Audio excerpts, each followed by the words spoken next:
2차 종합특검팀이 이시원 전 윤석열 대통령실 공직기강 비서관을 출국 금지 조치했습니다. 이재명 대통령 관련 검찰 수사에 관여한 의혹 관련입니다. 쌍방울 대북 송금 사건이 대표적입니다. 민주당은 조작기소 의혹 국정조사 특위에서 검찰이 수사 상황을 매일 윤석열 전 대통령에게 보고했는데 통로가 이 전 비서관이라고 주장했습니다. 이에 대해 이 전 비서관은 국정조사에서 모르쇠 답변으로 일관했습니다. 특검 수사 중이라는 이유였습니다. 종합특검팀은 조만간 이 전 비서관을 불러 조사할 것으로 보입니다. 앞서 이 전 비서관은 최상병 외압 수사와 관련해 참고인 자격으로 소환돼 조사받기도 했습니다.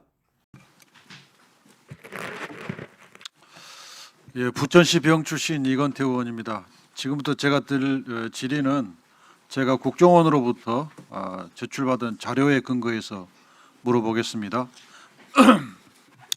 이시원 증인은 공직비서관 때 북통전부 아태이가 금융제재 대상이 아니다라는 기재부 유권 해석에 반발해서 국정원에 의견을 물어본 적이 있죠.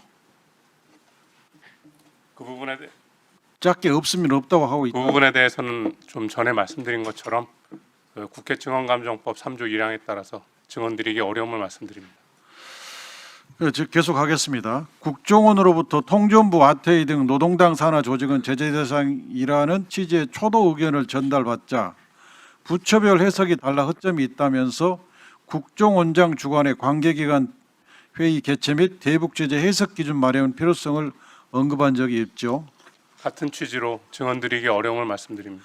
그런데 조태원 전 원장은 해외 출장 중에 이 비서관의 언급 내용을 보고받고 부정적인 반응을 표출했죠.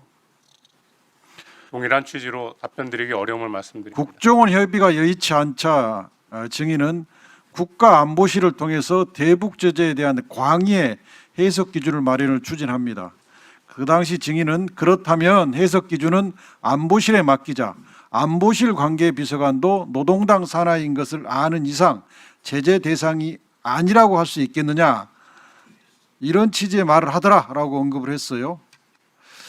그리고 기재부의 유권 해석 내용과 관련해서 공직비서관실 파견관은 서면으로 국정원에 의견 회신을 요청했고, 황원진 제2차장은 노동당 대북 제재 지정 경과 노동당 통전부 관계를 검토하도록 지시해서 결국 황 전 차장이 검토한 보고서가 이시원 공직비서관실에 파견관에게 전송이 됩니다.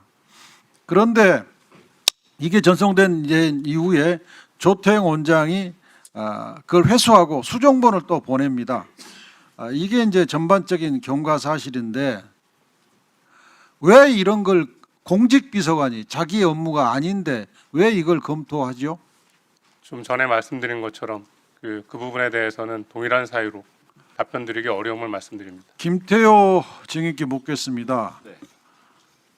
이시원 비서관이 이시원 증인이 그 국정원의 협조를 받기 어렵게 되자 안보실에 검토를 의뢰한 걸로 나오는데, 안보실에서 이걸 검토했습니까? 저는 이 문제를 지금 처음 들어봅니다.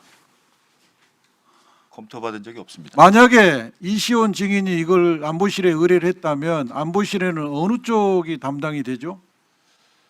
그것도 제가 짐작하기 어렵습니다. 저한테는 아무도 얘기를 해주지 않았습니다. 이시원 비서관, 네. 안보실 누구랑 협의한 거예요? 계속 반복적으로 말씀드리지만 이 부분에 대해서는 그 국회 증언감정법 3조 1항에 따라서 답변드리기 어려움을 말씀드립니다. 그러면 본인이 기소할 우려가 있을 때 증감법상의 증언을 거부한 사유 중에 하나로 있는데, 지금 이거 관련해서 수사를 받고 있습니까? 네, 제가 수사 대상이 된 것으로 알고 있습니다. 어디서 수사를 받고 있죠? 지금 종합특검에서 저에 대한 출국 금지를 한 것으로 알고 있습니다.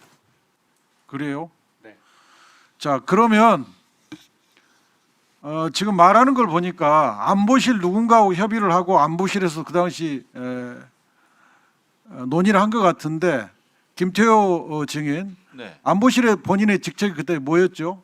안보 1차장입니다. 그러면 1차장이 모르면 1차장과 2차장이 있습니까? 네, 3차장까지 있습니다. 그럼 각 소관이 어떻게 되죠? 2차장은 국방 현안이고 1차장은 2차장이 1차장은 1차장은 외교 쪽입니다. 주로 2차장은 국파, 3차장은 경제 안보 쪽입니다. 그러면 이게 성격상 대북 제재는 어느 차장 소관이죠?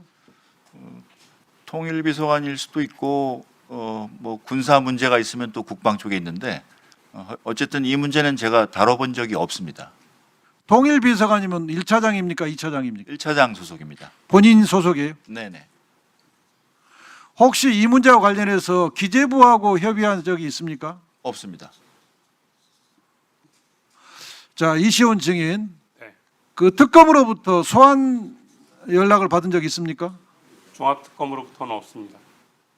다른 데로부터 연락이 받은 거 있어요? 종합특검으로부터는 본건과 관련되지 않은 것으로 목요일 날 소환을 요청받은 사가 있습니다. 참고인이라고 들었습니다. 네. 네, 이제 본건과는 다른 것으로 알고 있습니다. 이시원 증인. 네. 예. 국정원의 어떻든 대북 제재 대상인지 아닌지 알아봤죠? 반복해서 말씀드립니다만 동일한 사유로 답변드리기 어려움을 양해해 주시기 바랍니다. 예. 태평화위원회 대북 제재 대상이냐 알아봤죠? 반복적으로 말씀드립니다만 동일한 사유로 답변드리기 어려움을 네. 양해해 주시기 바랍니다. 네. 그러면 그 내용을 왜 알아봤을까? 윤석열 대통령도 거기에 대한 고민이 있었습니까? 동일한 이유로 답변드리기 어려움을 양해해 주시기 바랍니다. 윤석열 대통령에게 그런 얘기를 들은 적이 있습니까? 동일한 사유로 답변드리기 어려움을 양해해 주시기 바랍니다. 네. 들어가십시오. 네. 네. 정확히 말해주지 않았는데 뭐 내용으로 봐서는 본건과는 관련이 없는 것으로 알고 있습니다. 그러니까 지금 질의가 나오는 사건과는 관련이 없는 것으로 알고 있습니다. 제가 좀 시간이 걸려도 답변 드려도 되겠습니까? 사유에 관해서는 들어보시겠습니까? 네. 양쪽 다? 그러시죠 그러면. 예. 네. 제가 출국 금지 처분을 요청하신 특검보가 권영빈 특검보실로 알고 있습니다. 그 부분에 그리고 그 특검보님께서 공식 브리핑에서 지금 종합특검의 수사 대상이 되고 있는 뭐 윤석열, 김건희의 그 수사에 대한 관여 사건에 대한 그분에 대한 강력한 수사 의지를 공식적으로 브리핑하신 것으로 알고 있습니다. 그리고 그 관계 보도도 다 되었고요. 그런 걸 종합할 때 저에 대해서도 조만간 소환 조사가 있지 않을까 그렇게 판단하고 있습니다. 따라서 그와 관련된 여러 질의에 대해서는 저희 죄송합니다만 국회중앙감정법 3조 1항에 따라서 답변드리기 어려움을 양해해 주시기 바랍니다. 네, 뭐 이것과 관련은 없는 것인데 뭐 그렇게 우선 판단을 해서 하고 있으니 또 그렇게 답변하신 걸로 하고요.